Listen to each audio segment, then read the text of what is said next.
Howdy again, it's Mr. Pete, your YouTube shop teacher, and this is a special edition video, and it will consist of, well, here's the title, How to Pack Items to Survive the UPS, FedEx, and the United States Post Office. Now, in lieu of a recent video I made on, was a rant on the post office, it is not always their fault. Quite often it is the fault of the person who packed the goods. So the purpose here is to show you how to pack goods. I have had a lot of experience of this over the years, so this will be a long video. First I'm going to tell you what not to do, and I'm going to explain different kinds of boxes and cardboard and all things like that. And I have all of these goods here from the latest Pete Bay to package up, which is no small job, so we'll talk a little bit about that. Stick with me, it will be a very long one.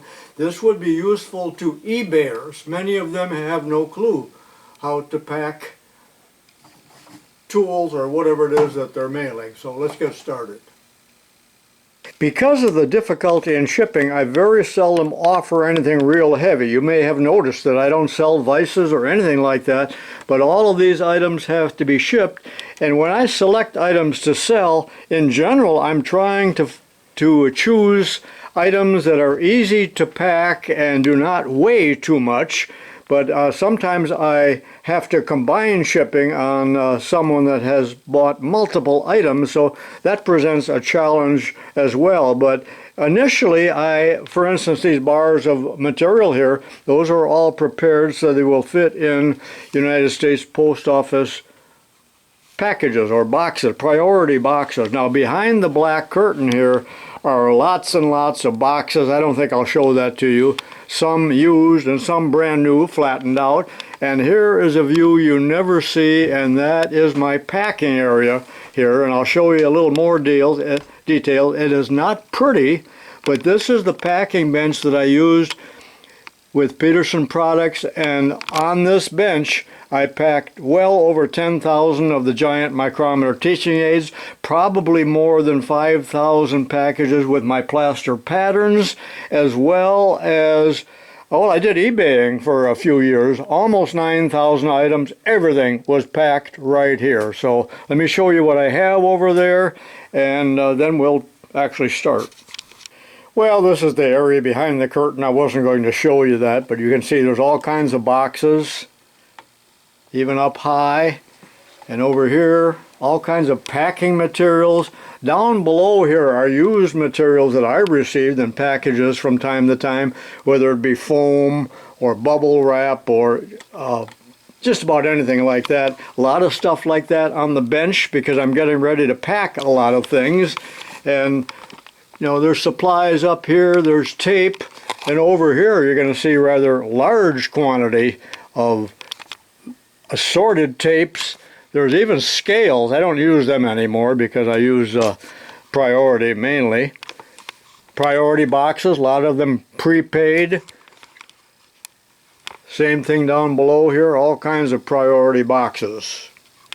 Lots of foam and other materials as well. Now, you know, these Priority boxes are shipped flat, but I always glue them just with Elmer's glue, and then I put a weight in there. I got lead weights, and I got this big heavy thing, because if you got the flaps open, and just taping them is not sufficient. So I have been doing that for years, about 30 years. I always glued. I used to use hot glue when I had hundreds of boxes to glue at the same time. I want to start off by talking about cardboard and the different thicknesses of cardboard. Some people do not even understand this, but this is a piece of a Priority box, incredibly thin. It's corrugated, but look at how thin this is. In fact, it's 110 thousandths thick. Now, that is a little thicker than the great grains, which I favor, but not much. So these specifications for this real thin cardboard were made up by Newman as punishment to everyone that uses the post office. So they use the thinnest cardboard possible. The reason for that, they're trying to cut the weight down they're not just being cheap, I don't believe. They want to cut the weight down so that the actual box like this weighs almost nothing. All right, so that's priority. Couldn't be any worse. Now here is another piece of single corrugated, and I even pulled this back to, you know, it's a piece of craft paper on each side and a piece of a craft paper that has been corrugated. Now this is Chinese, and you'll almost always see a slightly different color from the Chinese cardboard. It's 151 thousandths thick for the single corrugation compared to the priority.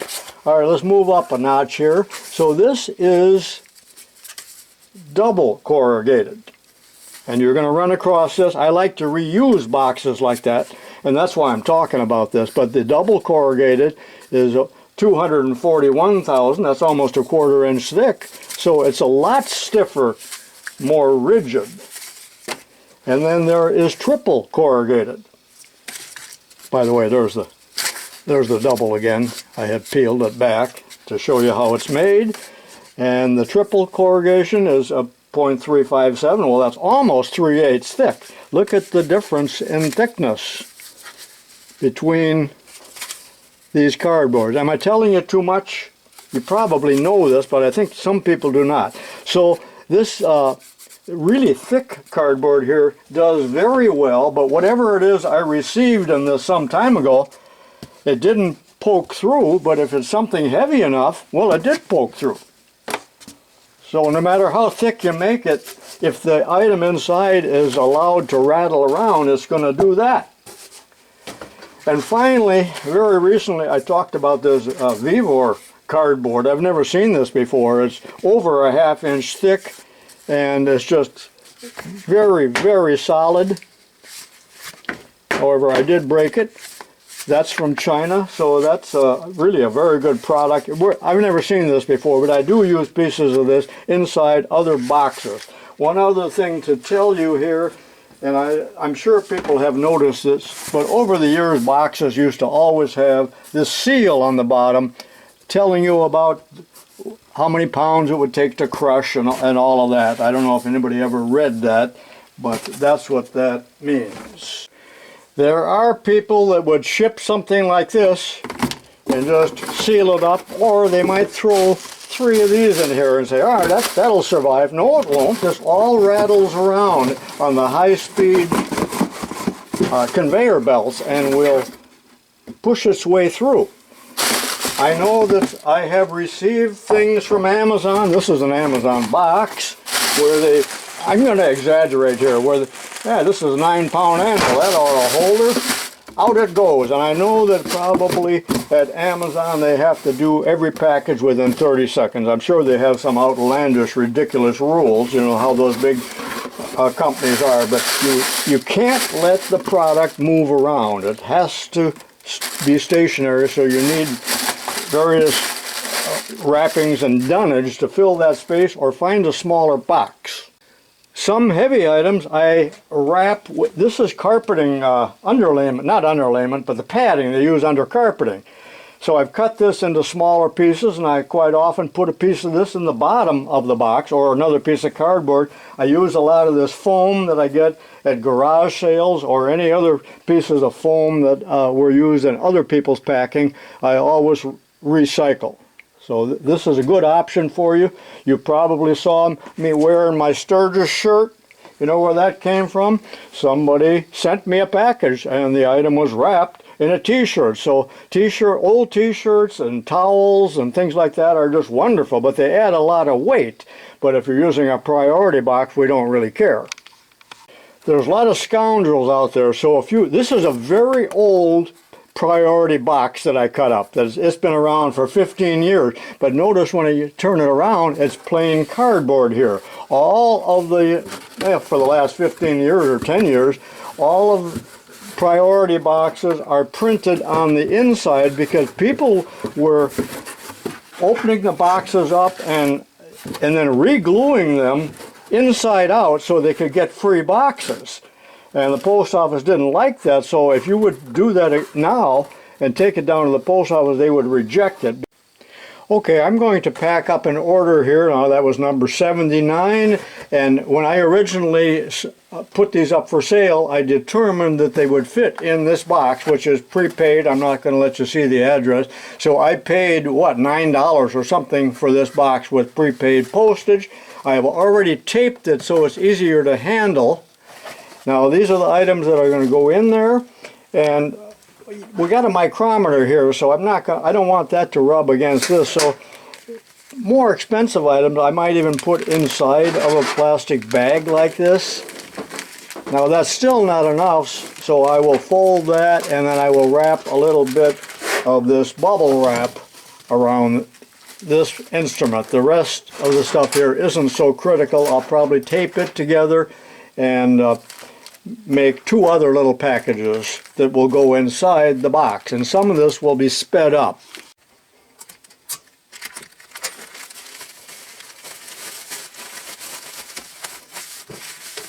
Now these two items will fit in here also. Then I often put the number inside.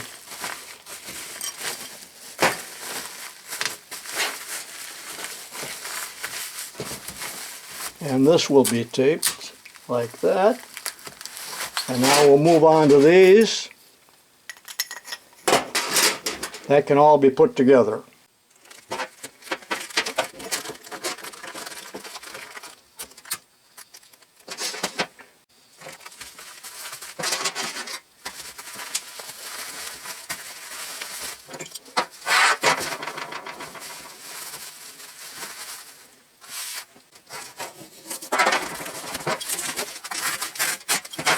Depending on what's going in the box, I sometimes take a piece of cardboard and I'll bend the ends up and put it down into the box to strengthen it.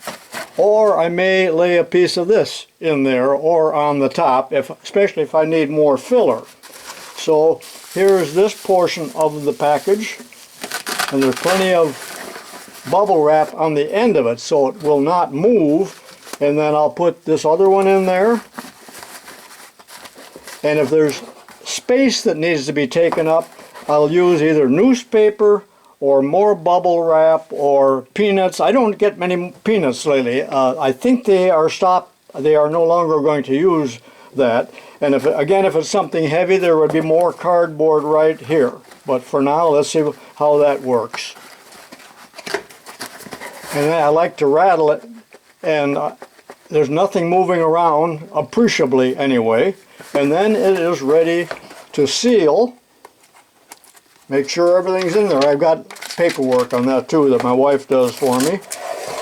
And close it like that. Now I've seen people lay these on the counter at the post office like that, and boom, it opens up.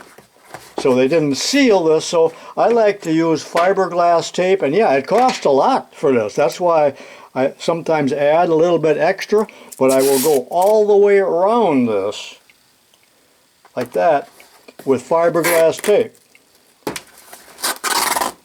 Now I don't do that again to every box, because I can spend 15 minutes on one order. I don't like to spend that much time. Again, depending on the weight.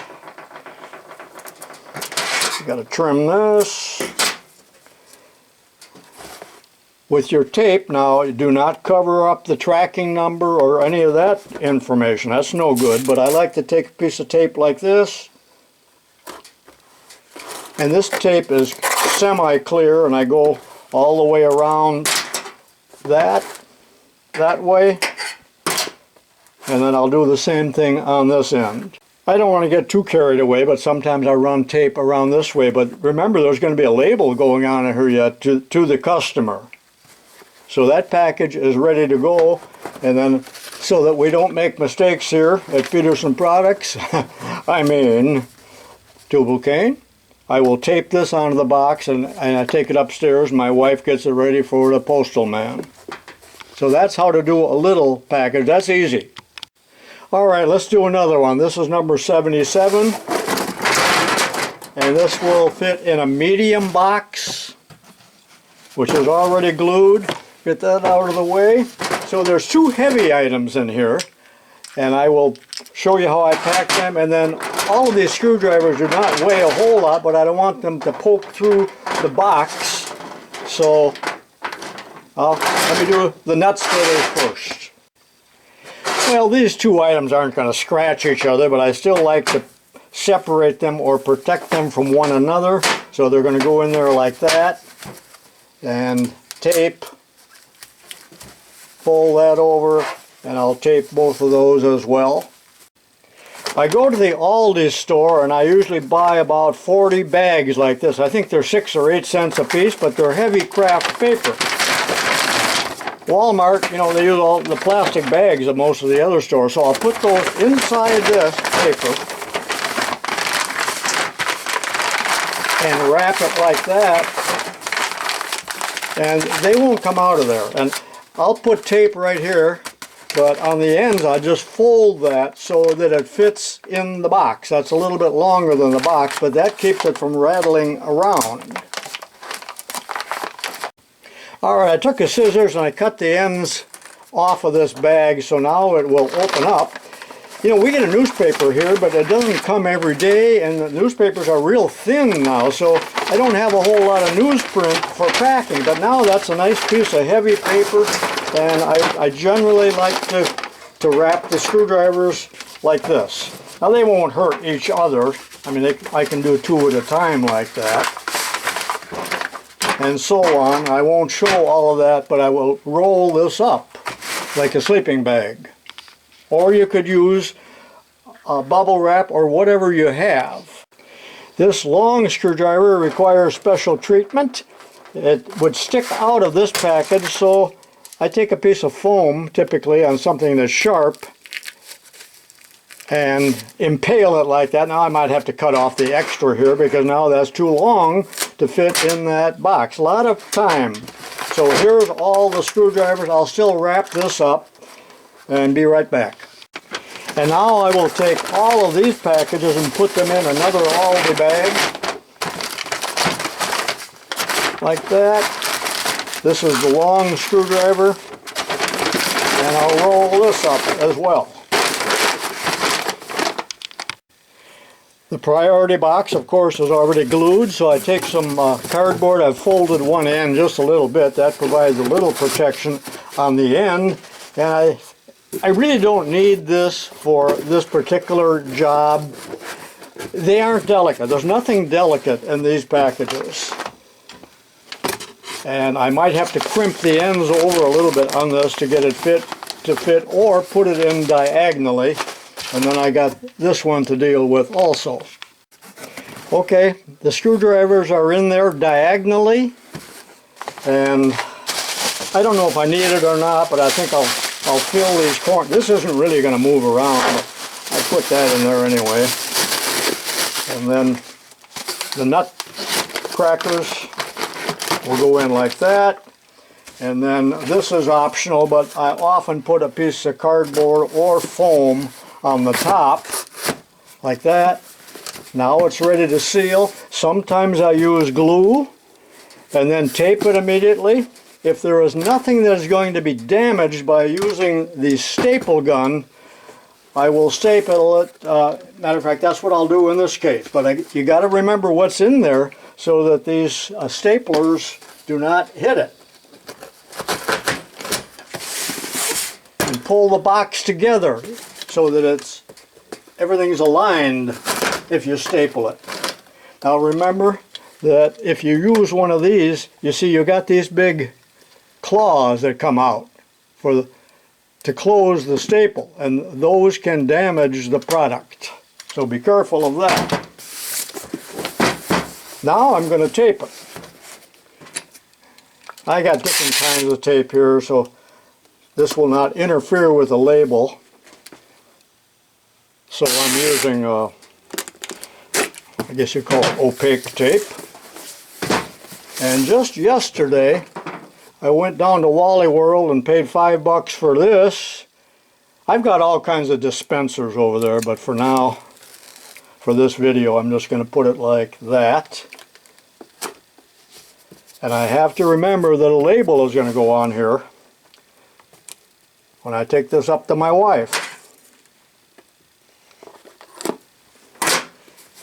Now this is not a prepaid box, so she'll have to take this over the counter. Depending on what it is or how heavy it is, I may or may not take a piece of tape. Now this is so clear you might not see it, but sometimes I tape it right here as well, so that can't come open. Overkill? Yes, but am I guilty of being overly conscientious? I think so, but this is what experience has taught me, so I'll tape this in as well.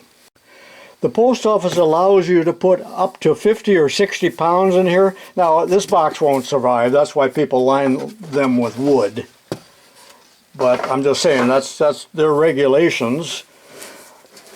If I had something heavy in here, and this only weighs about 5 pounds, it just isn't very heavy at all, I would take the fiberglass tape and go all the way around here, like I did on that smaller package, and maybe 1 or 2 around here. In other words, bind it with $2 worth of tape. It's worth it. I have marked this number 77, so my wife will know what it is, and then I will again tape that shipping tag on there that she has. She prepares for me. Again, this is a medium flat rate box. One rate, any weight. Well, then they say up to 50 pounds. But if you were to fill this with 50 pounds of screws, and some people do that, I don't know how they survive the trip. But that's a pretty well packaged, and it looks good.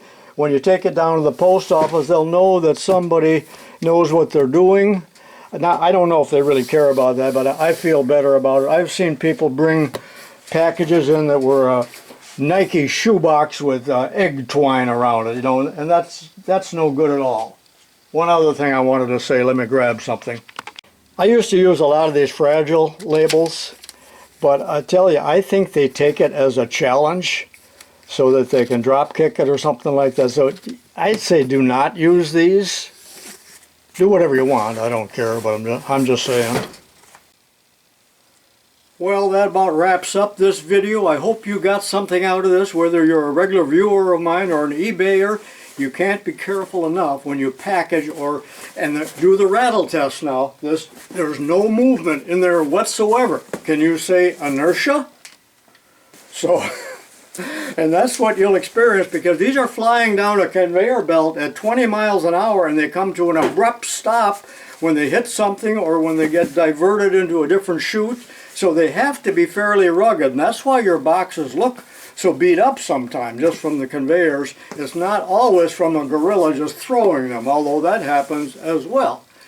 Well, that's how I've been doing it now for 40 years, and please package well when you send somebody something, no matter where it's going.